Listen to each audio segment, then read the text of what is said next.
Tallulah Falls, how we feeling this morning?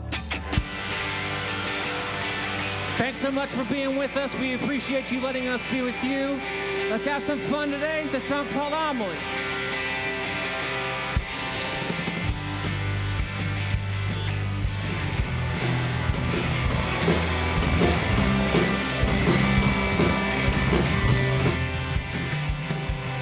Driving down the highway 55, you got the windows down, your feet outside, the stars tonight. Take us over, I'll drive slow, not ready to go. Yeah, got your foot on the pedal. It's what we know, it's a burnt down hometown. When that show this is leaving, it's falling in love. If I believe you stay with me,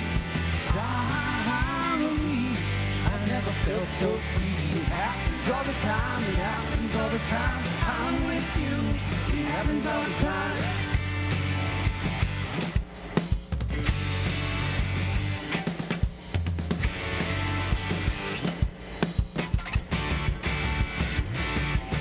Years are running on, years are running out. Time whispers, this home's a house, boots full of fun, gets our paid.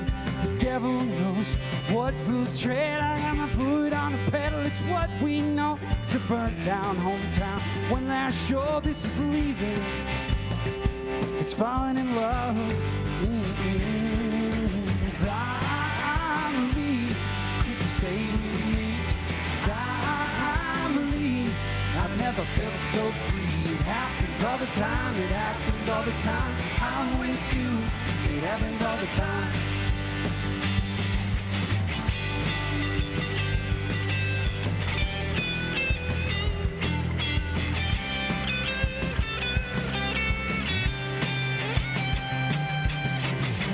Get this feeling like things are gonna change. You come down from the mountain and it's the same. And nothing feels like losing, like staying the same. I'm not waiting for a moment or a break in the rain. Yep, it's I believe you just stay with me.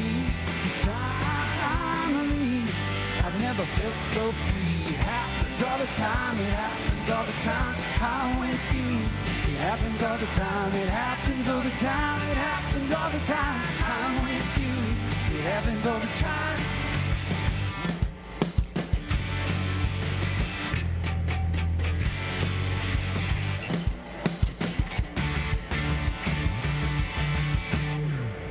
Woo! Thank you very much.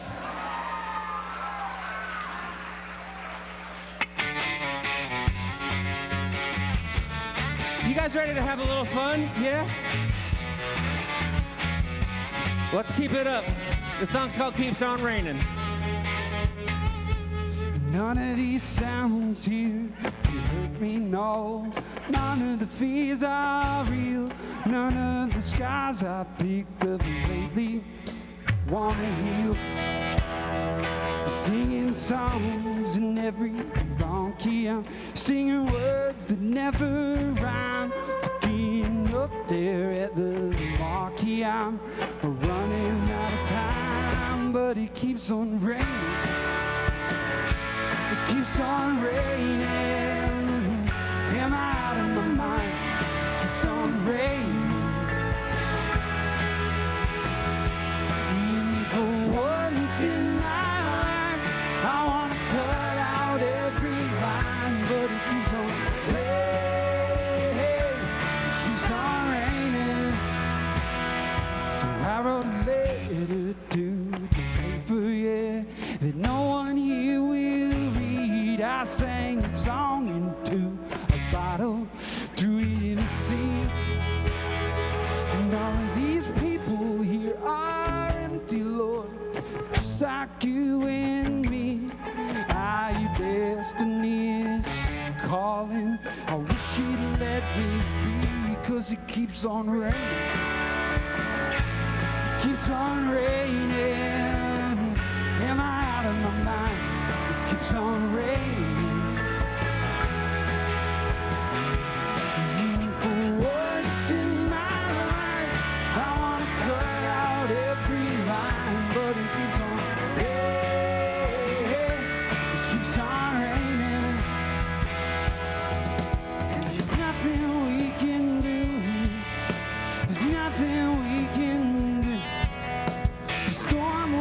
break our hearts up. It'll break us right in two. Yeah.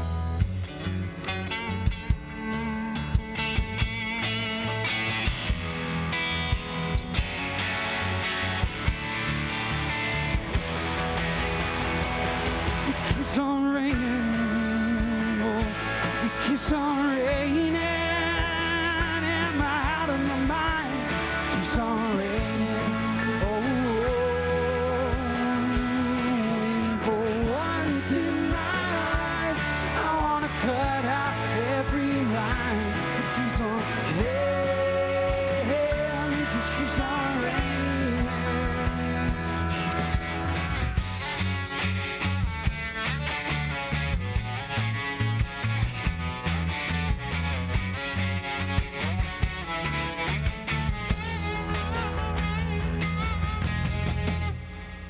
Thank you. What is up, everybody? Thank y'all so much for having us. My name is Carter Hulsey. We're honored to be here. Twice a year we get to partner with an organization called Funding the Future, and when we're in Georgia, we get to partner with y'all's Secretary of State. So give a round of applause for Tricia. She's here somewhere. They're the reason we're here today. They're amazing. Yeah, thank you, thank you. This is our last week of tour in Georgia. Next we're headed to Florida, so yeah, we always love getting to come down here, though. So thanks for letting us be a part of your day.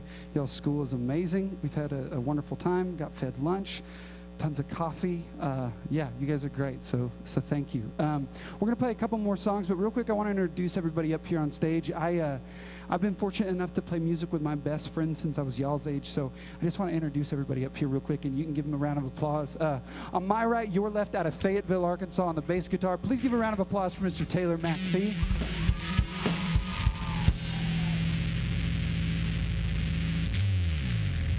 Back there on the drums, out of Los Angeles, California, please give a round of applause for Mr. Cody Root. And then running around with an iPad, running sound and doing a million other things right there from Lincoln, Nebraska. Give a round of applause for Mr. Tyler Kossel. Thank you, Tyler. Rock and roll. We just put out a record called Start Staying. This is the second track off that. It's called Way Too Long Now. There's a street light out where the children play. Just outside of Austin, there is an old car parked in a glove box full things I should be tossing. I just had a friend say that I'm on my way. I need a vacation, and she said I'm right here. Find your way. Why not just start staying? I've been standing here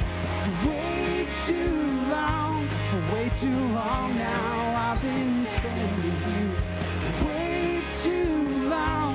way too long now. I need something in my chest. I need a song that's worth singing. I need something in my cup. I need someone to tell me it's worth saving.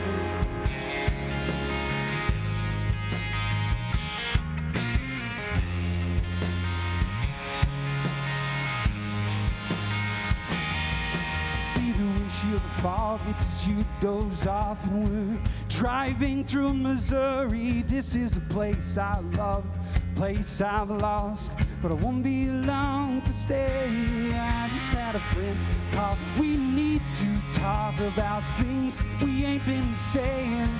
Now his bags are stacked in our garage.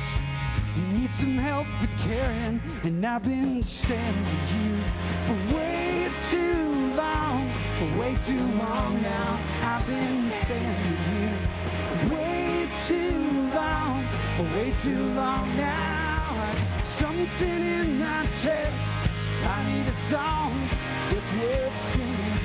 I need something in my cup. I need someone to tell me that it's worth saving.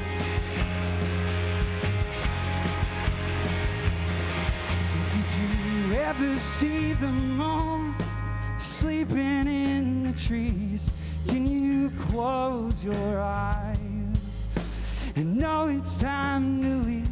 If we get one night, one life, just grab your stuff, let's go.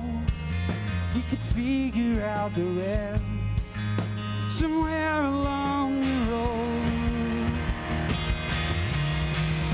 'Cause I've been standing here way too long now. I've been standing here way too long now. I need something in my chest. I need a song that's worth singing. I need something in my cup. I need someone to tell me it's worth saving.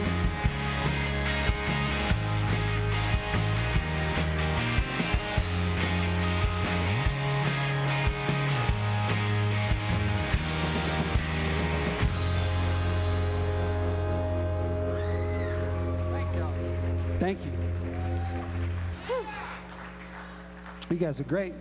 Like I said, we've been playing music, traveling around since we were y'all's age, and I would say 99% of the time it is the most fun thing to do. I'm super grateful to get to do this for a living, but 1 out of every 100 times I'm stuck in Boise, Idaho, and it's like we're snowed in and the show's canceled, and I'm questioning every life decision and why I didn't go to college and yada, yada, yada. And I wrote this song on one of those nights about how, making a living in the arts, sometimes you just kind of feel like a circus performer. You got to put on a brave face and just get through it.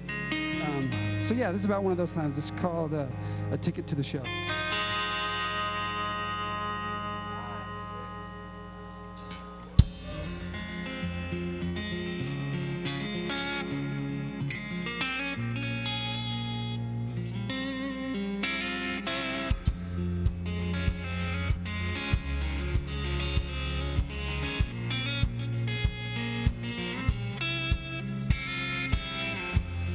Did you ever get a ticket to get to the show?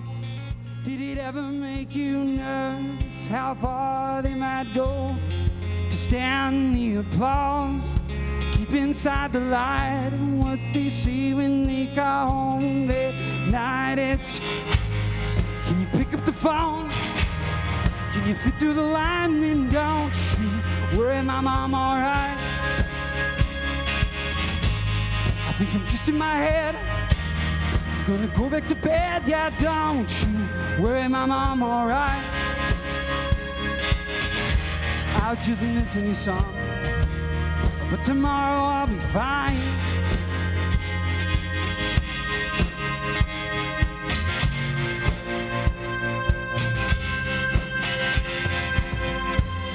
Keep waiting on a paycheck that's enough. Then I'll tear off my makeup and say I'm done. Oh, I want off the ride, get me off the train. But until then, I'll call home at night and I'll say, can you pick up the phone? Can you fit through the line? Then don't you worry, my mom, alright? I think I'm just in my head, I'm gonna go back to bed. Yeah, don't you worry, my mom, alright? I'm just missing your song, but tomorrow I'll be fine.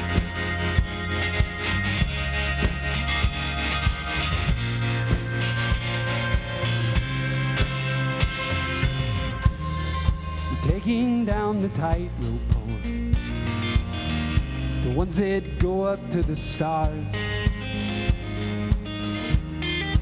Holding out the nets for them. Look how worn out they are. How worn out they are.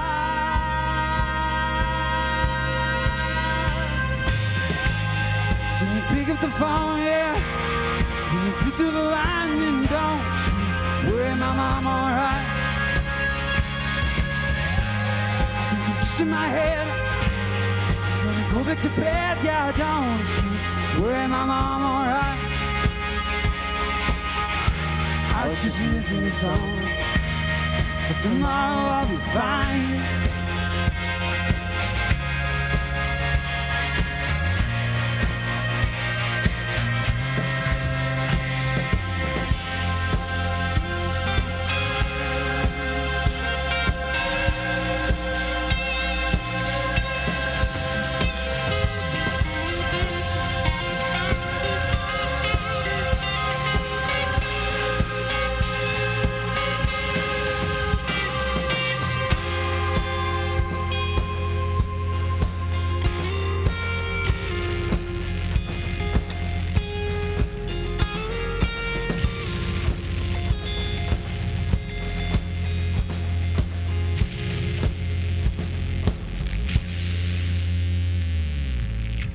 Thank y'all. Y'all have been wonderful. Thank you very much. We got one song left, and we would love a little bit of crowd participation on this one. It's super simple. There's just 2 words to know. We're going to divide this section in half. So if you're kind of on this side of this middle section, y'all are with me. If you're on the other side, you're with Taylor over there. Just 2 words to learn. My side, the only word, only word we have to know is O. Taylor, what's your side? He's coming. Drum roll. All we got to know is hey, gang. That's all we got to know. Easy as that. I'm going to teach you the chorus really quick. Again, my side, our word is O. Taylor, your side's word is hey. Super simple. It goes like this. Chorus goes, lay down the night, oh, and don't say sorry, I'm feeling all right. Gonna let it all go. One more time. Lay down the night, oh, and don't say sorry, I'm feeling all right. Okay, all right, my side, we have a little bit of work to do. It's nothing... It's more than a little, but you can fix it. Okay, here we go.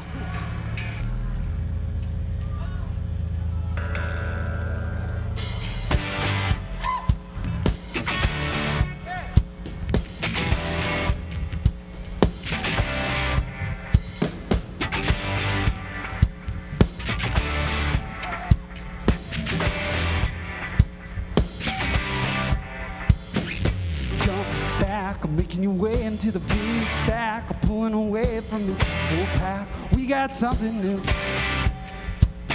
It's right now, I'm walking away from the whole crowd, headed straight to the downtown. We got something new.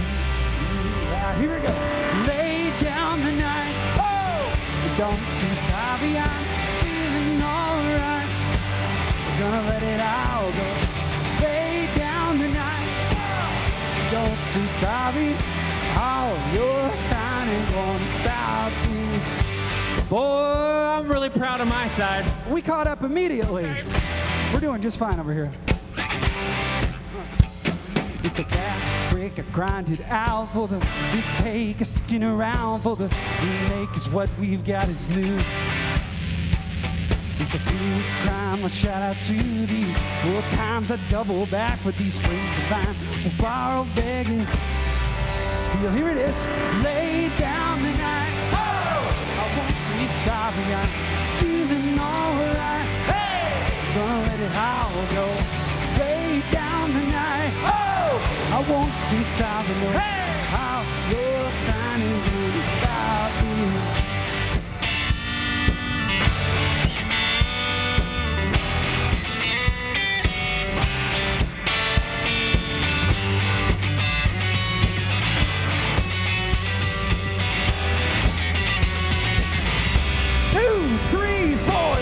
Lay down the night, oh, I won't say sorry, I'm feeling alright. Hey, gonna let it all go. Lay down the night, oh, I won't say sorry. Hey, how you're crying ain't gonna stop this show. Why don't you lay down the night? Oh, I won't say sorry, I'm feeling alright. Hey, gonna let it all go. Lay down the night, oh, I won't say sorry, yeah. Hey! All your crying ain't gonna stop you.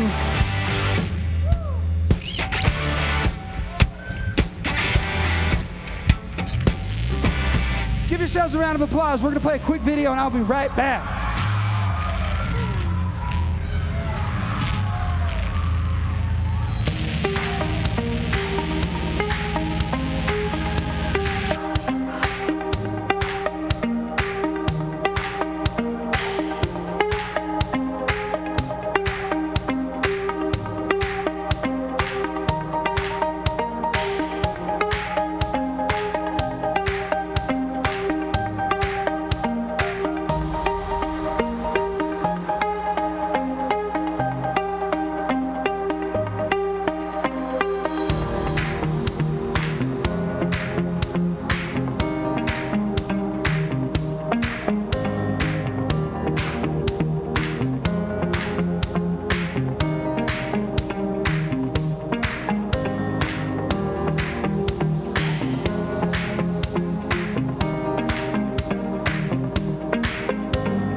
Yeah, y'all, one more time, please give a round of applause for Tyler Kossel, Taylor McPhee, Cody Root.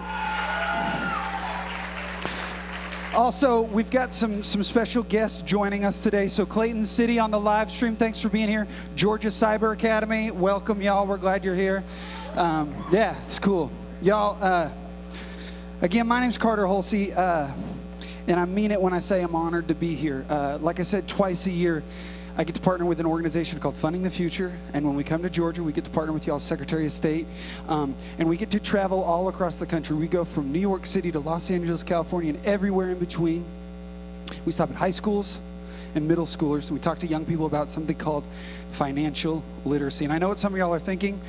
This sounds like it's going to be boring. This sounds like it doesn't apply to me. This sounds like it's going to be worse than math class. You might be thinking there's no way this dude is qualified to talk about this, which I get. Because when I was y'all's age, I would have thought the same thing. But real quick, all financial literacy means, it's understanding money. And financial literacy means understanding that money is powerful, that money is a tool, that money is a resource that you can use to get to where you want to go in life faster and easier. That's why I'm here today, is because when I was y'all's age, growing up, going to school in Joplin, Missouri, nobody came to our school and talked to us about this stuff. We had no classes on money. We had no business classes. And I had to learn all this stuff the hard way. And that's insane to me, because I would argue that financial literacy is as important as every single thing y'all are learning about today. That is why your school said yes to having a rock and roll band come that they'd never heard of. That is why the Georgia Secretary of State has partnered with us, because they all know how important that is. That is why I'm here 8 weeks out of the year. Me and the guys give up our time and we travel around doing this. We're a normal band. We do normal band stuff. That's our normal gig. We play at night usually. We play at clubs and theaters all over. But twice a year we get to do this. And again, we do it because we want y'all to have an easier time than we did. So if I can come to your school today and talk for just a couple of minutes, and I'm going to talk about like 5 really basic money things. Again, this is all stuff I didn't know when I was your age. So if I can come to your school and put up a slide about how I got into credit card debt when I was 20 years old, and then one person in this room avoids that, then for me, I can look up at that slide and I'm not embarrassed. I don't feel bad about it, because for me, life is all about sharing our experiences with each other and learning and growing from those. So that's why I'm here. That's why we're here. This is like my favorite thing ever. I've been honored to work with Funding the Future for the last 5 years, and we've talked to, I think we're almost at 300,000 young people. So this is our last show in Georgia. We always love coming to Georgia, and I couldn't think of a cooler place to end our week here. So again, thank y'all for letting us be here. Money stuff, here it is. And here's the 60-second version of how I got to this stage today. Because y'all, when I was your age, 18 years old rolled around, I was already in a band. I was already in a band with Taylor. We'd already made a couple CDs that were terrible, but we were getting better. We were already playing shows all summer long. We were doing the music thing, and it was going well. So most of my friends went to college, and I think college is the right choice for a lot of people. But for me at 18, I was like, I got to try this music thing. It's fun. I want to do it. I've always wanted to do it. So that's what we did. I got in a van with my best friends, and we started traveling all over the country and eventually all over the world. And it's been amazing. I've made a living, sometimes a good living, sometimes a not great living, ever since then, playing music. I've met amazing people. I've got to see amazing things. I have stories that I would not trade for anything. But I'll tell you truly, until I made financial literacy a little part of my day every day, until I started to think about money, I was not headed in the direction I thought I was headed. Because for me, what success looked like at 18 to like 25, I was like, all right, one day we're going to get a record deal. That's going to change our lives. One day we're going to get a song on the radio, then it's all over. One day we're going to have a song on a TV show. That'll be it. One day we're going to play in Times Square. Y'all, we've done all those things, and while they were cool, none of it changed our lives, truly. Until I started to understand some of this stuff that I'm about to talk to you about, I was not going where I thought I was going. I know I'm talking to some people in here right now that know exactly where they want to go to college, know exactly what career field they want to go into. They got it all planned out. That's awesome. I know I'm also talking to some people that have no idea what they want to do, which is totally fine too. You're young. That's how it is. That's how it's supposed to be sometimes. But I promise you this, financial literacy will affect every major aspect of your life. So 5 things real quick, stuff I didn't know when I was y'all's age. Just even thinking about this right now will guarantee you're going to have an easier time getting to where you want to go. First thing I want to talk about, I won't call on you, but raise your hand if you know what a credit score is. Great, okay, so a little less than half of you. All right, y'all, when I was this is embarrassing. It's not that embarrassing. When I was 21 years old, I had a credit card, I had credit card debt, and I had no idea what a credit score was, which is insane. So here you go. Knowing what a credit score is, half the battle. Now y'all are about to know. All a credit score is, it's a report card for how good you are with money.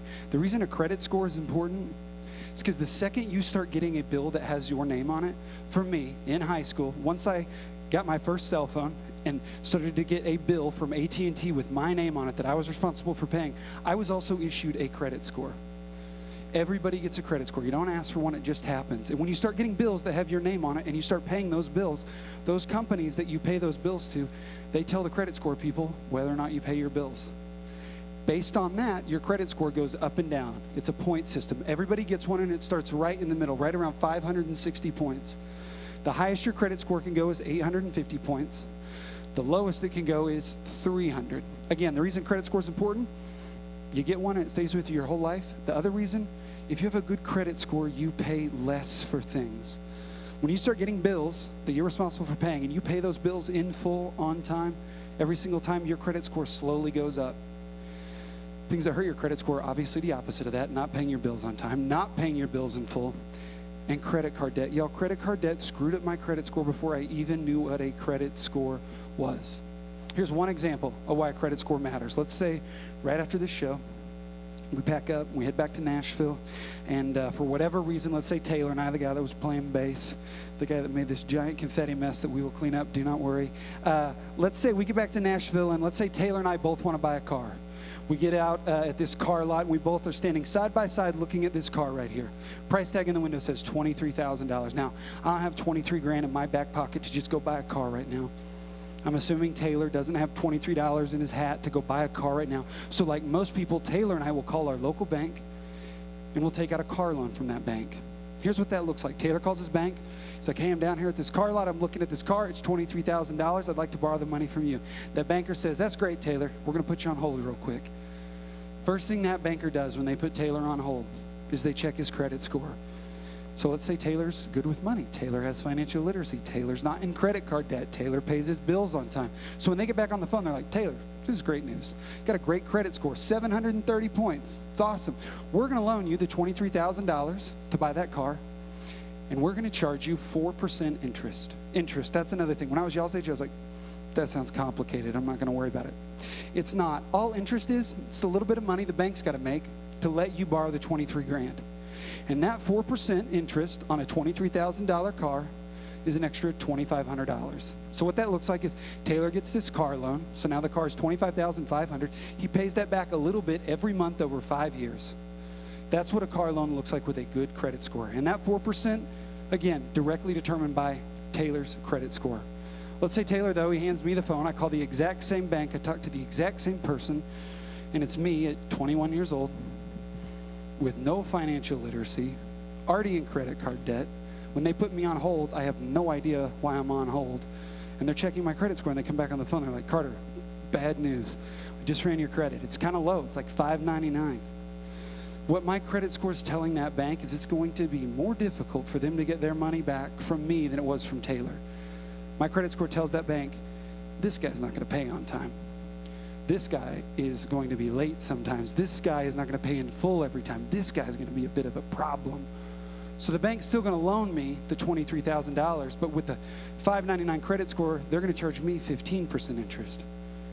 15% interest on the exact same car is an extra $10,000. Yeah, so now at the end of 5 years, Taylor and I have the exact same car, but if I have a bad credit score, I'm going to pay $7,500 more for that car than Taylor. Y'all, that is why a credit score matters. When you buy a car, they're going to check your credit score. When you go move into that your dorm or your first apartment, when you go to college, the person renting you that place will check your credit score. And all the utility companies, the water, the electric, the gas, wireless, the internet companies, all those places will check your credit score. When you want to buy a house, they're going to check your credit score. This is crazy, but a lot of future employers are checking applicants' credit scores. And again, when I was your age, I was like, credit score? Once I learned what it was, I was like, that sounds complicated. It's like some big, scary money thing. It's not. It's just a report card for how good you are with money, and when you pay your bills on time, it slowly goes up. I'm going to talk about local banks in 1 second. Those local banks can show you your credit score. They can show you simple ways to make sure you're doing really good on it and it's going up. But second thing I want to talk about, what ruined my credit score, before I even knew what a credit score was, credit card debt. Y'all, I don't know how it is here in Georgia, but at 18 in Missouri, when you turn 18, you start getting letters in the mail addressed to you with your name on it, with a credit card inside. All you got to do is sign the little paper, agree to their little contract, take a picture, send it back in the app, and you've got a credit card. It says pre-approved.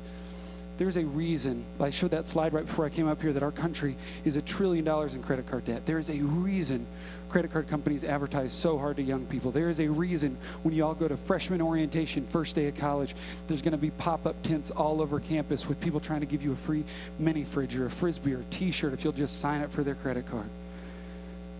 Because credit cards, I know y'all have seen the commercials. They come with rewards, they come with all these perks, and that's all true. But also, credit cards, easiest way to get into trouble, especially when you're young and don't really have a good grasp on money.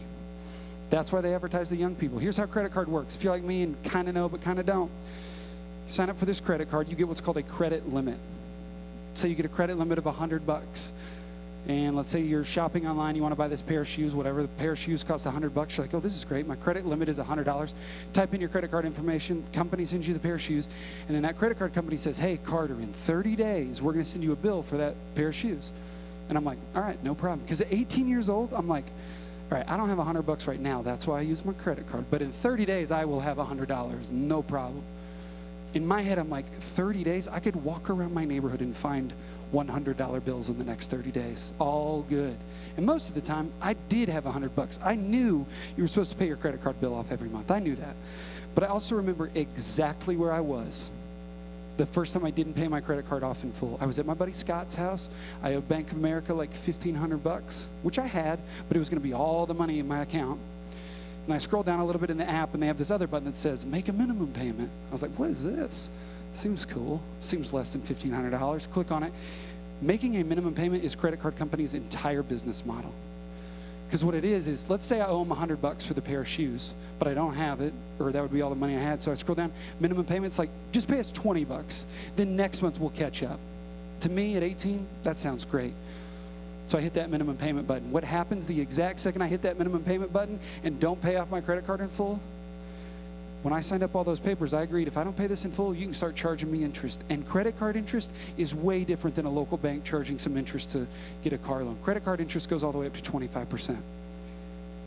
And then they use this fancy interest called compound interest. What that means is, say I owe them $100 and they charge me 25% interest, so that's $25. And let's say for whatever reason I delete the app, or I'm like, I'm not going to worry about this. I'm just going to delete the app. I'll deal with this later. I don't have any money right now. Who cares? Some time goes by. The next time they go to charge me 25% interest again, it's not just on the $100 that I owed them. It's on the $100 I owed them, plus the $25 they charged me in interest last month. They add that together.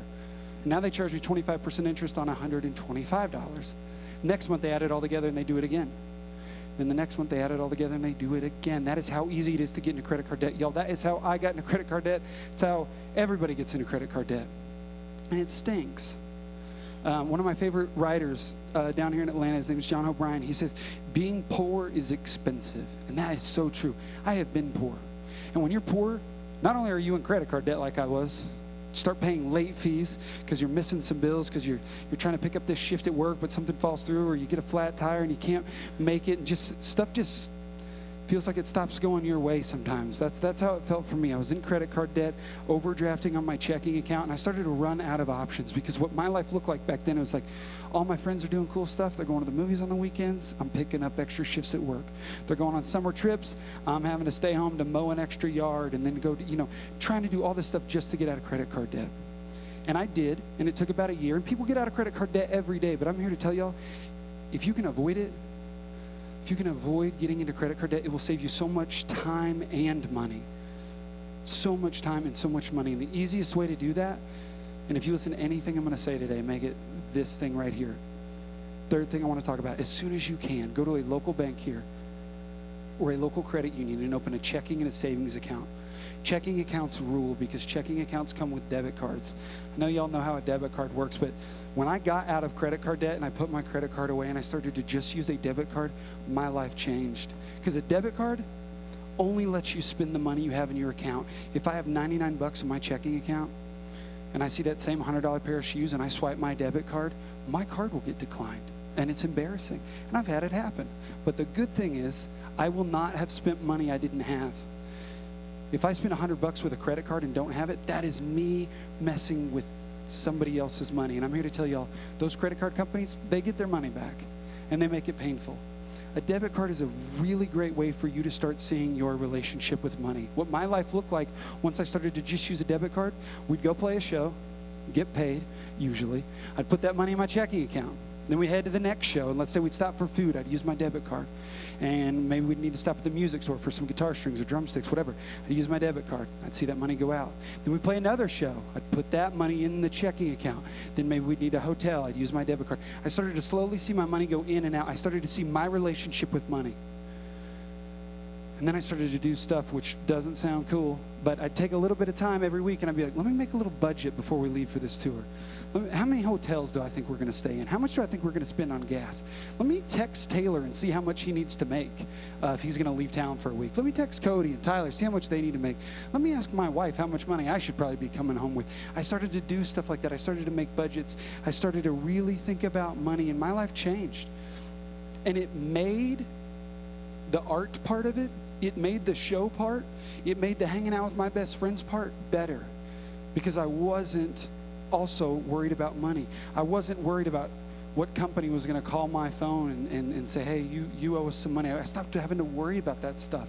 Once I got caught up on all my bills, once I got out of credit card debt, and I made money a little part of my day, I started to enjoy the rest of my life so much more. Truly life-changing. But the second part of that, that's the opening a savings account. When you have a little bit of money left over at the end of the month, you got your bills paid, things are going okay, and you put some money into a savings account, that is literally you saying, I believe in myself. That's literally you investing in your future. You know, like I said at the beginning, we all get a credit score. Everybody gets a credit score. It just happens. Saving money is a choice. And I'm here to tell y'all, it doesn't necessarily matter how much money's coming in. With no financial literacy, it'll go right back out the door. I remember when I was 23, I was on tour with Cody back then and Taylor. We were playing some of the biggest shows I've ever played in my life. Every House of Blues in America, all these crazy, crazy venues, making a lot of money. And by the time I was 24, I had none of it left. It was all gone. And I couldn't tell you where it went. Gone. Because if you're not thinking about money, I promise it'll go right back out the door. Y'all, 68% of all Major League Baseball players are broke within 5 years of leaving the MLB. 78% of all NFL players broke within 5 years of leaving the NFL. 70% of all lottery winners broke within 7 years of winning the lottery. Can you imagine that? After winning hundreds of millions of dollars, having nothing at the end of it? It's easy to look at those people and be like, what a dumbo. But like, I don't know, I didn't have hundreds of millions of dollars, but I had tens of thousands of dollars and then nothing left a year later. Because that's what happens if you're not thinking about it. It's happened to me. Flip side of that, though, is let's look at some people that have a ton of money and also have financial literacy, because when you have both of those things, your life starts to get better. Beyonce is one of my favorite examples of financial literacy. Not only is Beyonce wildly talented, amazing songwriter, really smart businesswoman, Beyonce also works with 31 charities all across the world. She gives her time and her money to people everywhere. She's got hundreds of millions of dollars, and she's got financial literacy so she can help other people out. It's amazing. Another example, Chance the Rapper. Chance the Rapper's given $3.2 million back to Chicago public schools. Those are the schools he came from. He gives money to their mental health program, gives money to their band, gives money to after-school care. That's financial literacy, $3.2 million. Post Malone, another great example of financial literacy. Y'all, like his music, hate his music, whatever. He's really talented, but I will say, he's got financial literacy. When everybody got the exact same call that Post Malone got March of 2020, which was, hey, your tour's canceled. Something called COVID's rolling through, and we don't know what's happening, but we're going to stay inside indefinitely. Post Malone knew he was okay. Knew he had money in the bank, knew he had enough to take care of himself and his band and his crew and his family. So what he did was he got his band together, they went into his basement, and they started live streaming all those shows on YouTube, raising a bunch of money, playing cover sets, doing a bunch of crazy stuff. And they raised tens of millions of dollars, and they took that money and they gave it all away. They let their fans pick where it went. That's financial literacy. When I got that same phone call, I remember where I was. I was in Cheyenne, Wyoming, on tour with those guys. Got the call, hey, tour's canceled. That was 4 weeks of shows that just got canceled for me. And that was a big deal for me back then, you know? And that drive from Cheyenne back to Nashville is a long drive, and we were all kind of putting our heads together trying to figure out what to do. So like most people, we decided, all right, we're just going to figure out how to live stream shows. We're going to figure out how to, you know, keep doing these shows. I also do a ton of writers' rounds in Nashville. We were wanting to keep doing that. We do a ton of, you know, just regular shows too. So we got home, and we're like, all right, we're going to build a live stream studio. That's what we're going to do. We're going to completely build a live stream studio. We did this at my house because my wife is very patient and let us do it. I don't know why, but we built an entire live stream studio. We built this supercomputer. The first one we built actually melted down on the very first live stream. I saw it catch on fire. Obviously, the stream went offline, and we had to do it all again. But we built all these like computer monitors. That thing like wheels around the whole studio. Big giant green screen. We bought all the lights, cameras. It was crazy, and it cost tens of thousands of dollars. And the point of that story is not that we had tens of thousands of dollars in the bank to do that. The point of that story is that because I've been doing this stuff that I'm talking to y'all about right now for a while now, we had some money set aside that we could use for a rainy day. And we were able to build this and keep playing music. We were able to keep doing what we loved because we had some financial literacy. We were able to keep going. That's why I'm here. That's why I'm talking to you. Because if you can think about this even a little bit right now, long term, it'll make your life easier. Where you want to go, the quality of your life is going to be so much better. We had that money set aside because I've been making budgets for years now. Because I've been thinking about money for years now. If I had gotten that same phone call in 2020 that, hey, you just lost all your shows, and that was me at like 21 years old still in credit card debt, I wouldn't have had any options. All I would have been able to do was go home, tell everybody in the band and crew, hey, you got to find a job, as do I, because I have no money. I owe some people some money, and I have no idea what to do. But again, because we had some financial literacy, we were able to do something like this. We were able to keep playing music, keep doing what we loved. That's why thinking about money is so important. 2 things left I'm going to talk about, then I'm all done. I saved this part for close to the last because it's my least favorite part. It's the scariest part. It's my biggest pet peeve. It's something called payday lending. Raise your hand if you know what a payday lender is. Awesome. Almost no one. Y'all know why you don't? Is because 25 states, including Georgia, have made these things almost illegal. Y'all have some people in your government that really care about you, that have seen these things and seen what they can do, and they've put a cap on what they can do. It's amazing. But where I live in Tennessee, not that I don't have people that care about us, but we have no regulation on a place like a payday lender. Here's what it is. Payday lender, it's... And you know, they're all over the internet now, so you've probably seen some of the language. You've probably seen some of the advertisements. But where I live, what it looks like is if you're driving through Nashville and you get to kind of a rough part of town, like there's a street called McGavick, and in a mile stretch, there's 11 of these payday lenders. They're really bright painted buildings. They look like McDonald's in the 80s. Just weird window chalk all over them, huge signs. The signs say stuff like quick cash here. Signs say stuff like no credit check. Signs say stuff like bring your car title, quick and easy loans. Most of them also have a sign hanging in the window that says open 24 hours a day. Y'all, any financial place that's open 24 hours a day, those places are called predatory lenders. Places like that are counting on you and me to get down on our luck, walk into their doors and borrow some money. And they make it look really easy to borrow some money. And they try really hard to look like they're banks, but they are not banks. And like I said, you don't have them here, but you're surrounded by states that have them. A lot of you are going to go to college out of state. There will be payday lenders in a lot of those places. They set these places up right outside our military bases, preying on men and women serving our country. I've seen them advertise in high school newspapers. Again, they're on the internet now. And they're crazy. There are more payday lenders just in the South than Starbucks and McDonald's combined. They're called payday lenders because all you have to do to borrow some money from one of these places is show them that you have a job and you're going to get a quote-unquote payday in a couple weeks. If you can show them a pay stub, they will let you borrow some money. And you sign this big stack of papers. They give you a little bit of money, and they make it seem like it's no big deal. Almost All of these loans are not paid back on time. Even if you paid it back on time, you're still going to pay interest. And like where I live in Tennessee, payday loan interest rates go up to 400%. Where I'm from in Missouri, 600%. We had a tornado roll through my hometown about 12 years ago, wiped out a third of the town, killed almost 140 people, just insane. And I remember like 3 months after it happened, I was standing with some friends at their neighborhood that was just, concrete slabs, trees with no barks, and we were starting to see some people rebuild, clearing off some land. I was seeing some businesses rebuild, some people rebuilding their homes, and I was also seeing all these payday lenders popping up that had never been in my hometown before. Because they go to places where they think people are hurting, where they think people have no options. And again, they make it look really easy to borrow some money. But at 400% interest, what that looks like is if I borrow $1 from one of these places and can't pay it back, some time goes by, I still owe them $1. But 400% interest, I owe them another $4 too. I owe them $5.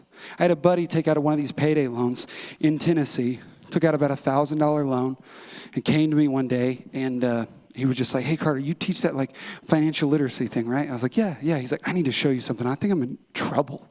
Goes to his car, comes back, he's got this manila envelope, pulls out this stack of papers, and shows me it's a payday loan. And this was a kid that I hadn't seen for a while because anytime we'd go hang out, he was like me when I was in credit card debt. He was always picking up extra shifts at work. He could never hang out because he was working his butt off just to try to get out of this payday loan. It's crazy because 400% interest on $1,000, $4,000. So he owes him $1,000 and $4,000 in interest, $5,000. Again, these places try really hard to look like banks. They are not banks. Now y'all know how they work. And do everything you can to never walk into one of their doors, and never sign up for anything of theirs online. If you can do a spot where you feel stuck money-wise, and maybe your family can't help you out or your friends can't help you out, that local bank or credit union, go to them and talk to them about borrowing a little bit of money. Most of those places will let you borrow a little bit of money for a little bit of interest, especially credit unions. Y'all, credit unions are nonprofits. And they're notorious for helping young people who are just getting started in money. They can help you out just a little bit. Again, everything you can to never go into a payday lender. Rant over. Last thing I'm going to talk about. I save this part for last because it's my favorite part. Because when I came out here, we talked about if you want to buy a car and how you need a good credit score, but you got to borrow the money from a bank, and that bank charges you a little bit of interest. Well, even just a little bit of interest, technically, that's that bank making some money with your money. Or let's say, like when I was in credit card debt, I was paying off my credit card and paying that credit card company interest. That's that credit card company making money with my money. Or God forbid I get into a payday loan situation. I'm trying to pay the loan off and paying them an exorbitant amount of interest. That's that payday lender making money with my money. And I'm here to tell y'all, there are things you and I can do right now to where we're the ones that make money with our money, to where we're the ones that start making money while we sleep. You ever wonder how rich people get really rich? I'm going to show you one of the first steps they all take. Because when we started this nonprofit 5 years ago, we went to 200 financial advisors all across the United States and Canada. And we said, okay, we're going to talk to young people. We're going to talk to high schoolers and middle schoolers. We're going to tell them all about credit cards and payday loans and yada, yada, yada. But what's the one thing you as a financial advisor would tell these young people to do with their money to start investing it, to start letting it make money for them? What's the first step you tell them to take? Almost every one of those financial advisors said, tell those young people what a Roth IRA is. So that's what I'm going to do. That's what I'm going to end with. It's my favorite part. Roth IRA stands for Individual Retirement Account. I know what some of y'all are thinking. Retirement? Hey, Carter, I'm 17 years old. I haven't even started working yet. Why are we talking about retirement? The reason we're talking about this, the reason we're talking to young people, and y'all, I know this sounds like some hokey thing painted on a piece of wood for sale at Hobby Lobby or Michael's, but it's cliche because it's true. How young you are, how much time you have in front of you is your biggest asset. It's the best thing you got going for you. Because with enough time, if you start thinking about something like this right now, it'll change your life. You go into one of these banks that you got your checking savings account, say, hey, I want to open up one of these IRA accounts this dude was talking about. I gave you a little card that's got a website on it. It's got more information on this. It's got a link to the Georgia Secretary of State's website on it too. They've got a bunch of information on this.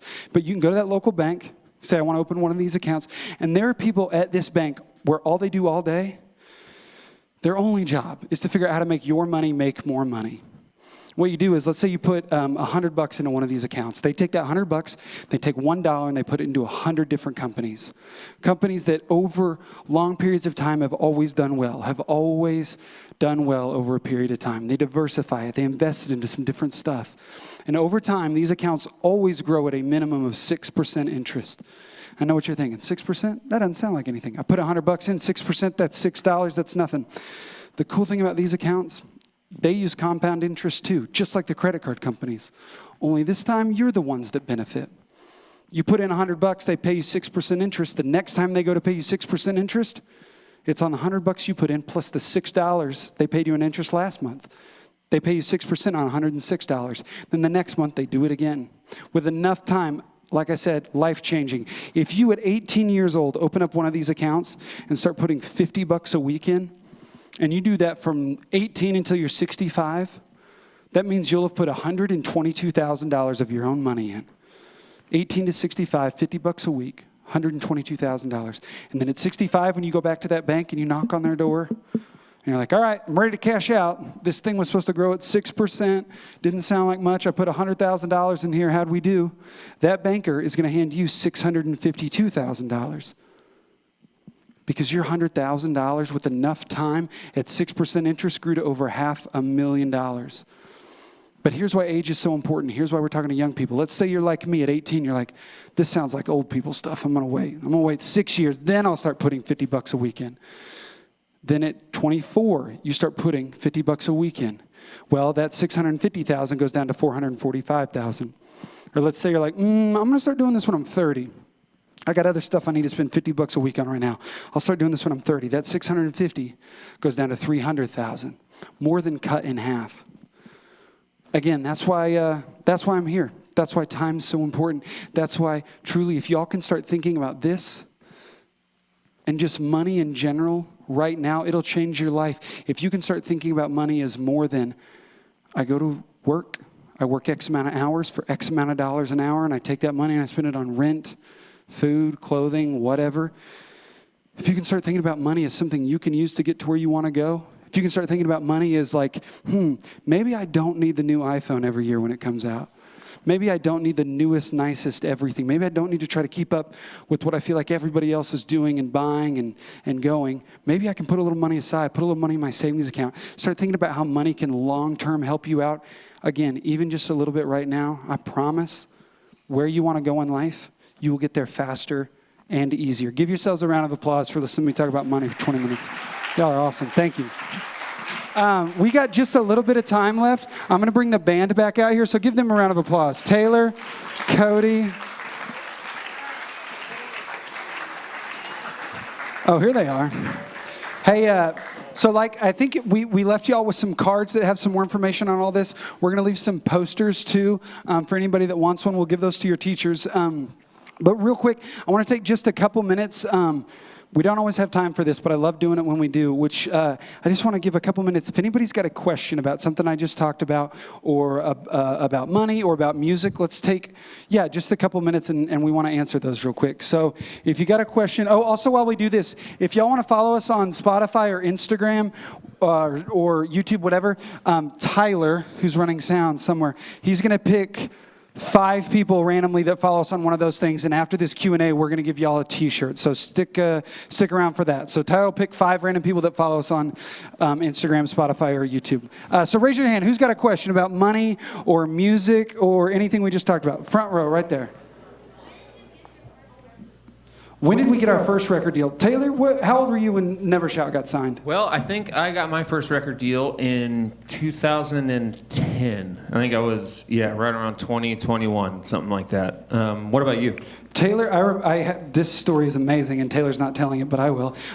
When they got their first record deal, Taylor and I are from this tiny town called Joplin, Missouri, and the singer in his band, do you remember this? Refused to go to New York to sign the contract. I sure don't, no. He made the heads of Warner Brothers fly to Joplin, Missouri, into our tiny little airport. That, yeah. They all came to his house, and that's where y'all signed your record deal. Yep, I remember that now, yeah. It was amazing. Mine was in 2010, so... Yeah, about the same time. Yeah, I was like 22-ish years old. Yeah. Okay, good question. Not no mo, though. Who else has got a question? Right there.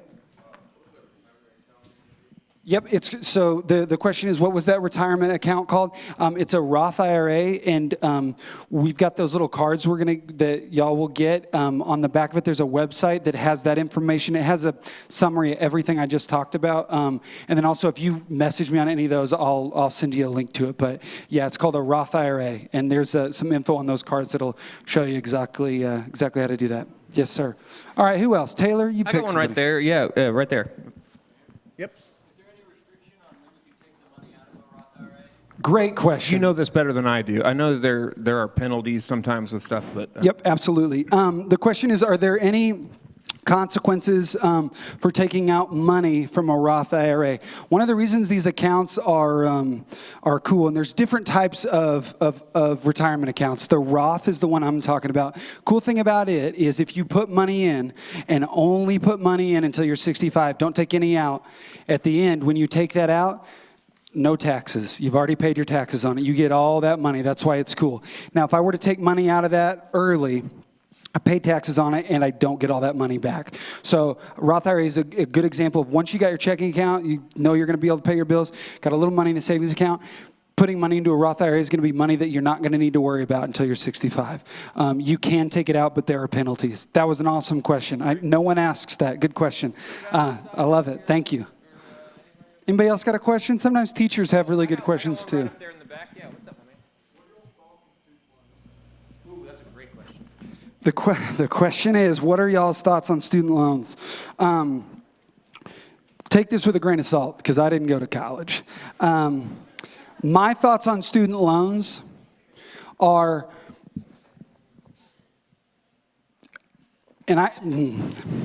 my thoughts on student loans are this: truly. And I sometimes students ask this, and I always try to point to talk to people in your life that have experience with that. Your teachers are here because they want to be here, and I would talk to them. They also all became teachers by going to college. Raise your hand and ask those questions, because there's so many different ways to look at it. There's in-state tuition, out-of-state tuition. There's tons of grants and opportunities like that.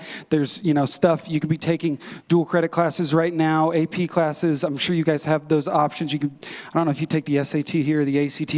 There's tons of stuff that's involved. Like when I was in high school, my senior year, I went to a vocational school and studied a trade, and there's just so many options.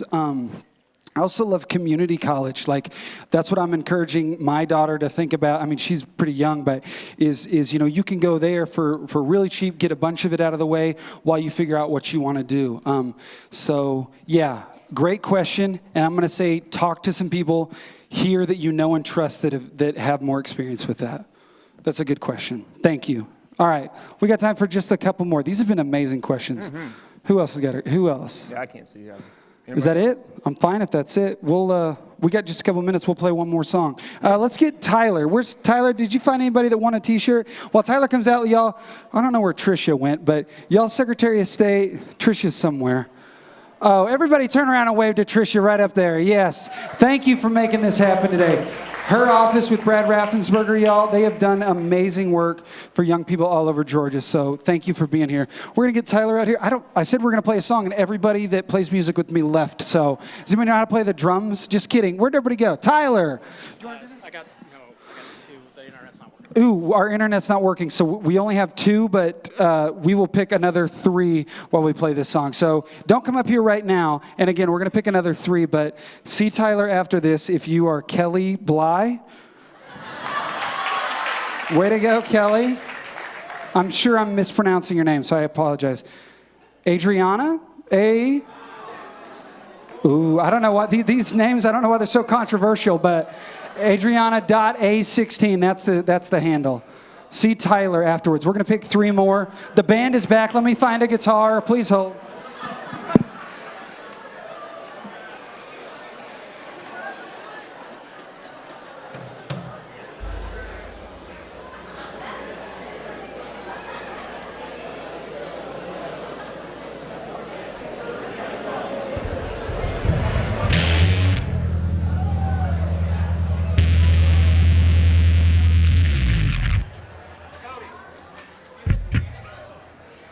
I also want to give a round of applause. Y'all, your student ambassadors were such wonderful help today. They fed us, they got us coffee. It was amazing, so thank y'all. And Galen up there in the booth, there's someone else up there, Zeke maybe, I can't remember.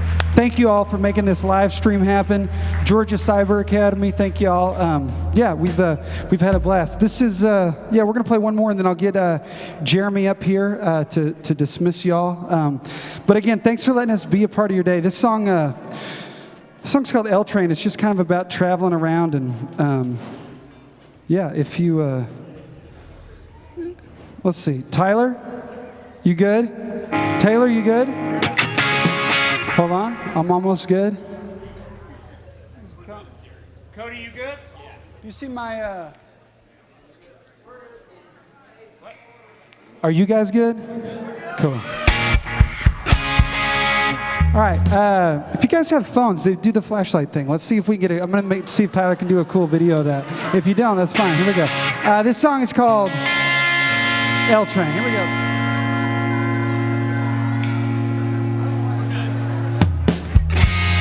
I don't know how it starts. I know just how it ends. It's with me. I'm leaving again. And I know it all seems crazy. It all just began. But I'm terrified of falling down. And I don't need the city. And I don't need you. I want the L train back to Brooklyn. There's all of this construction. The city like the seasons. Like you are getting cold. And conductor like my father ain't showing up for work. How can everybody leave but me?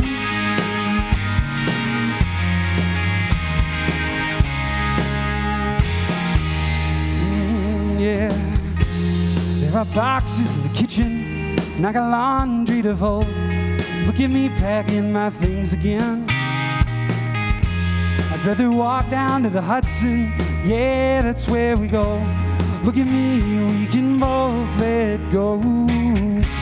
But I don't need the city, and I don't need you. I want the L train back to Brooklyn. There's all of this construction. The city like the seasons.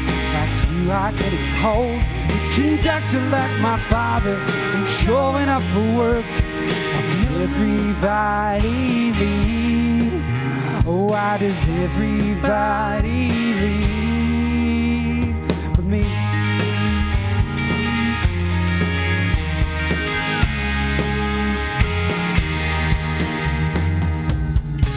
Is this moment and this mirror? It took a lifetime to care. I almost wanna call you, almost cut my hair. But I'm going back to bed. It's for tomorrow and some dreams. I'm not good with scissors, and you're not good with me. I want the L train back to Brooklyn. There's all of this construction. The city like the season. Like you are getting cold. The conductor like my father ain't showing up for work. How could everybody leave? Why does everybody leave but me?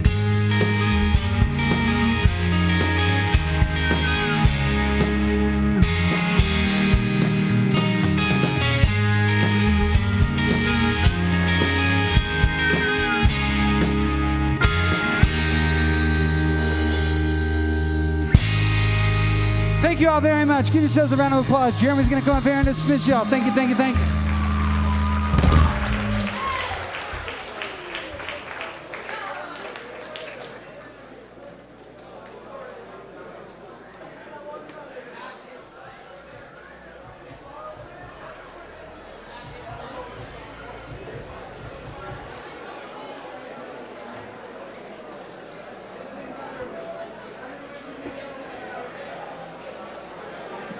Thank you. If you guys could give them one more round of applause, please.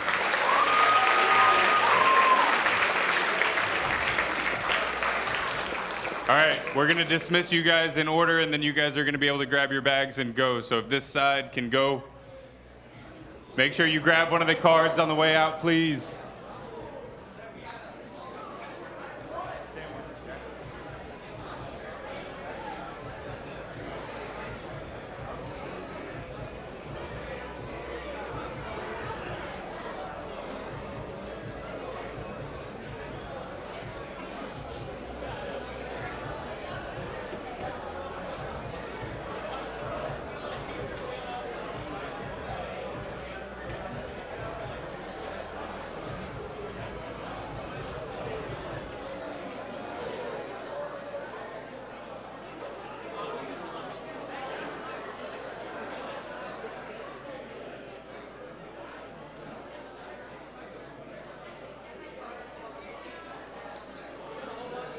All right, middle section.